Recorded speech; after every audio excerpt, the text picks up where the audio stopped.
이제 내일이면 8월 1일입니다. 뭐 한 달의 시작이기도 하지만 내일 발표되는 굉장히 경제적 이슈들 그리고 지표들이 상당히 중요한 게 많습니다.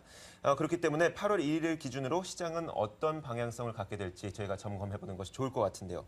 물론 특별히 기대가 되진 않지만 시장에 대한 전망에 대해서 살펴보도록 하겠습니다.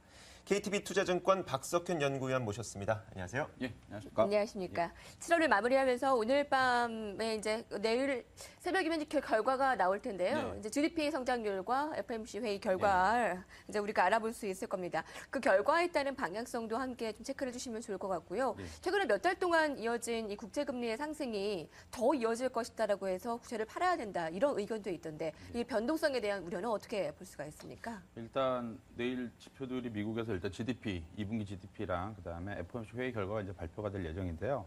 미국 2분기 GDP는 그 전분기 대비 연율 기준으로 1.0% 정도 상승했을 것으로 예상이 되고 있는데 이 1.0%라는 숫자는 한뭐 1, 2주 전만 하더라도 1.6 정도였는데요. 많이 하향 조정이 좀 됐습니다. 네. 미국 경제가 그 시퀘스터라고 하는 그 재정 지출을 줄이는 어떤 그런 점이랑 급여세 인상 효과 이런 부분 때문에 2분기 GDP가 다소 좀 성장이 좀 둔화된 걸로 예상이 되고 있는 상황이고요. 이런 부분들은 뭐 알려진 사실이기 때문에 단기적으로 많이 하향 조정이 좀 됐긴 했지만 좀 알려진 사실이기 때문에 큰 영향을 미치지는 않을 걸로 예상을 하고 있고요. 네. 오히려 이제 지표가 좀 안 좋게 나왔을 경우에 이렇게 나왔을 경우에는 연준의 어떤 그 양적 완화 정책이 조금 더 이어질 수 있지 않을까라는 기대감을 불러일으킬 수 있을 것 같고, 그래서 그렇게 이제 큰 영향력은 미치지는 않을 걸로 예상이 되는데, 뭐 관건은 FOMC 회의 내용이 이제 어떤 결과를 보여주냐 이 부분이 좀 관건이 될 텐데요. 네. 시장에서 예상하는 어떤 수준하고 크게 다른 어떤 부분이 나오지는 않을 것 같습니다. 다만 연내로 생각을 하는 겁니까? 예, 지금? 그렇습니다. 일단 연준에서는 계속 이제 반복적으로 얘기하다시피 연말에 네. 연말부터 이제 그 양적 완화 규모를 이제 흡수를 하겠다라는 얘기를 하고 있는 상황이고요. 동시에 이제 연말까지는 현재 양적 완화 규모를 계속 유지를 한다. 두 가지 얘기를 같이 하고 있는데 연준의 어떤 그 의중이 어느 쪽에 방점을 찍을 것인지 이게 오히려 좀 중요할 수가 있거든요. 그러니까 그 두 가지 요인, 똑같은 요인 측면에서 어느 쪽 요인을 좀 더 강조해서 얘기를 할 것인지 이런 부분들이 좀 영향을 미칠 수 있을 것 같고요. 이런 부분들이 결국은 미국 국채금리에도 궁극적으로 영향을 미치게 될 것으로 예상이 되고 있습니다. 다만 이제 추세적인 측면으로 보자면 양적 완화 규모를 줄이고 내년에는 이제 양적 완화를 일단 그 일단락시키는 네. 그런 일정이 이제 잡혀져 있는 거기 때문에 등락 과정은 있을 수가 있을지 모르겠지만 미국 국채 금리는 점진적으로 오르는 쪽으로 생각을 하시는 게 맞을 것 같습니다. 네. 알겠습니다. 자, 공교롭게도 지난주 박석현 연구위원 나오셨을 때는 HSBC PMI 지표가 발표가 됐었죠. 예. 그 당시에 저희가 국가통계국 PMI 지표에 대한 전망까지도 같이 전망을 해봤었는데 그 부분 간단히 짚어주시고 오늘은 더 중요한 것이 이 국가통계국의 PMI 지표가 국내 시장에 어떻게 연결될 것인가 이 내용을 좀 전망을 해주시겠어요? 일단 그 시장 예상치는 국가통계국 그 PMI가 그 7월달 수치죠. 이 수치가 네. 49.8을 기록하면서 네. 50을 하회했을 것으로 예상이 되고 있습니다. 다만 50을 이제 하회한다는 얘기는 경기가 좀 위축이 된다는 얘기인데요. 지난주에 발표됐었던 그 HSBC PMI, 제조업 PMI가 47.7을 기록을 네. 하면서 이미 50을 하회했기 때문에, 그리고 중국 경제에 대한 기대치 자체가 그렇게 높지 않았기 때문에 50을 좀 하회한다 하더라도 임팩트, 그러니까 부정적인 임팩트가 크지는 않을 걸로 예상이 되고 있는데, 다만 그렇다 하더라도 중국 경제가 이제 성장이 좀 회복되는 그런 시그널들은 계속 못 보여주고 있는 어떤 신호들이 네. 계속 확인이 되고 있는 거라서 이 자체가 플러스 요인이 되지는 않을 걸로 예상을 하고 있고요. 그리고 이제 그 반면에 이제 경기가 좀 둔화되는 시그널이 나왔을 때 정부에서 이제 그 아무래도 부양책을 쓸 수 있는 네. 그런 신호를 줄 수 있다면 긍정적으로 작용을 할 텐데요. 중국 쪽에서의 어떤 중국 정부의 어떤 정책 기조는 여전히 단기적인 부양책을 좀 배제하는 그런 정책을 계속 고수를 하고 있기 때문에 지표가 좀 둔화되게 나온다 하더라도 부양책에 대한 어떤 기대감을 갖기는 좀 어려울 것 같고요.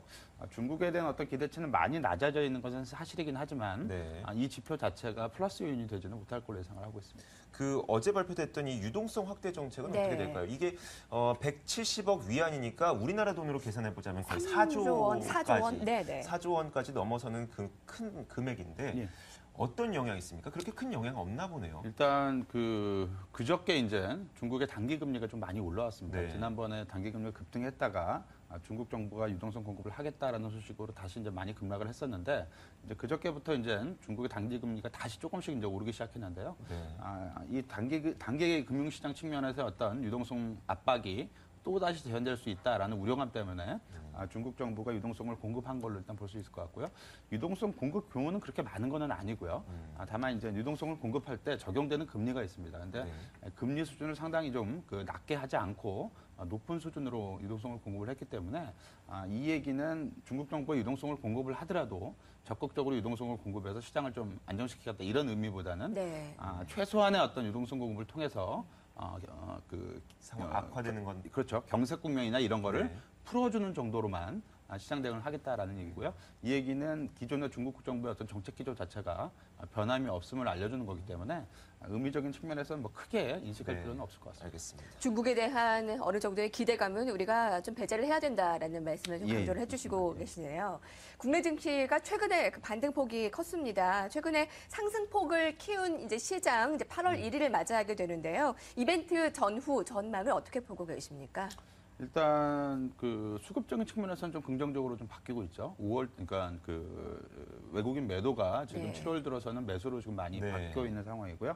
7월 들어서 외국인들은 한 8천억 원 정도 순매수를 기록을 했고 연기금도 순매수 규모를 좀 늘려서 7월 달 들어 어제까지 한 1조 1천억 원 정도 순매수를 기록을 하고 있습니다. 수급적인 부분이 상당히 좀 안정이 돼 있는 거기 때문에 이 부분을 배경으로 일단 반등이 이어졌다라고 볼 수 있을 것 같고요. 그리고 연준의 어떤 그 출구 전략에 대한 어떤 우려감이 완화된 부분, 이 부분도 반등 국면을 연장시키는 요인으로 작용할 수 있을 것으로 예상이 되고 있습니다.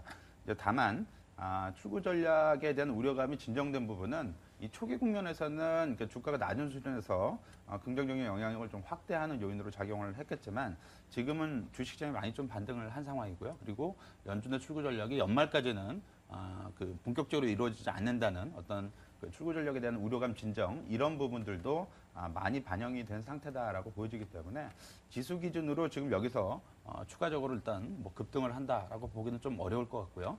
기술적 반등의 어떤 후반부 정도에 와 있는 게 아닌가라는 시각으로 좀 접근할 필요성이 있을 것 같습니다.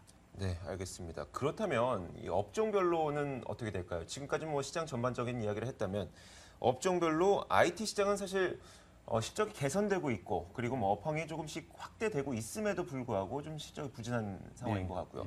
반면에 자동차는 아직 우리나라에 있는 노조 갈등도 다 해결되지 않았음에도 그러니까 불확실성 계속 남아있음에도 불구하고 그나마 선방하고 있고 이렇다 보니까 주가랑 사실 모멘텀 재료랑은 좀 다르게 움직이는 것 같습니다. 어떻게 대응 전략을 짜야 될까요? 해석에 대한 부분도 될 수가 있겠고요. 그렇죠. 일단 IT 같은 경우는 일단 실적은 자동차주보다는 좋을 걸로 예상이 네. 되고 있고요. 근데 다만 그동안 어떤 추이를 보게 되자면 IT주에 대한 어떤 기업 실적 전망 같은 경우는 계속 이제 상향 조정이 되어 왔었는데 요번에 삼성전자 실적 발표를 계기로 해서 하향 조정으로 약간 바뀌었습니다. 그리고 네, 그렇죠. 향후에도 IT주의 어떤 실적이 좋긴 하겠지만 실적에 대한 기대치 자체는 점차 이렇게 낮아지는 쪽으로 갈 가능성이 좀 높을 것 같고요. 자동차주 같은 경우는 좀 반대죠. 그러니까 그동안의 자동차주 실적에 대해서는 성장이 좀 약간 정체될 것이다라는 네. 우려감이 많았었는데 막상 실적을 발표하고 봤더니 향후 전망이 그렇게 나쁘지는 않습니다. 그러니까 성장 자체가 정체되는 건 맞는데 네. 현재 예상이 되고 있는 어떤 숫자에서 하향 조정이 될 부분은 크게 없지 않을까라는 전망이 좀 나오고 있고요. IT하고 좀 반대 입장 같고요. 주가는 향후 전망이 어떻게 될 것인가 이 부분에 맞춰서 지금 움직이고 있다라고 봐야 될 것 같기 때문에 상대적으로는 IT보다는 자동차주가 입지가 조금은 좋지 않나라고 볼 수 있을 것 같고요. 다만 7월 달에 자동차주가 좀 많이 올랐죠. 네. 가격적인 부담은 단기적으로 자동차주가 좀 안고 있다라고 봐야 될 것 같고요. 파업 문제도 자동차주 업황 내 고유적인 측면에서는 다소간의 어떤 불확실성 요인으로 작용을 한다라고 보시면 될 것 같습니다. 그 외에 그럼 주목하고 있는 업종 종목들 어떤 것들이 있습니까? 일단 IT하고 이제 자동차가 이제 시가총액이 좀 크다 보니까 관심이 네. 좀 많이 가는 어떤 부분인데 시장을 지금 선도하고 있는 어떤 업종은 아무래도 조선주겠죠. 조선주가 좀 7월달에 가장 많이 올랐는데요. 조선주 전망은 여전히 좋습니다. 그리고 수주 모멘텀도 그렇고요. 향후 실적 이런 부분들도 한 7, 8월부터는 조금씩 개선될 수 있을 거로 예상을 하고 있기 때문에 조선주 전망이 좀 좋다라고 봐야 될 것 같고요. 다만 조선주 같은 경우도 7월 달에 두 자릿수 상승률을 기록을 했기 때문에 가격적인 부담은 단기적으로 좀 있을 것이다라고 봐야 될 것 같고요. 실적 측면에서 일단 실적 불확실성이 좀 제한적인 섹터는 아무래도 통신업종이 되지 않을까라고 보고 있고 올해 들어와서 통신업종이 가장 많이 올랐는데 네. 앞으로도 전망도 나쁘지 않다라고 봐야 될 것 그렇군요. 같습니다. 네, 알겠습니다. 조선업종, 통신업종, IT, 자동차까지 모두 다 짚어봤습니다. 자, KTB 투자증권 박석현 연구위원과 함께했습니다. 오늘 말씀 고맙습니다. 예, 감사합니다.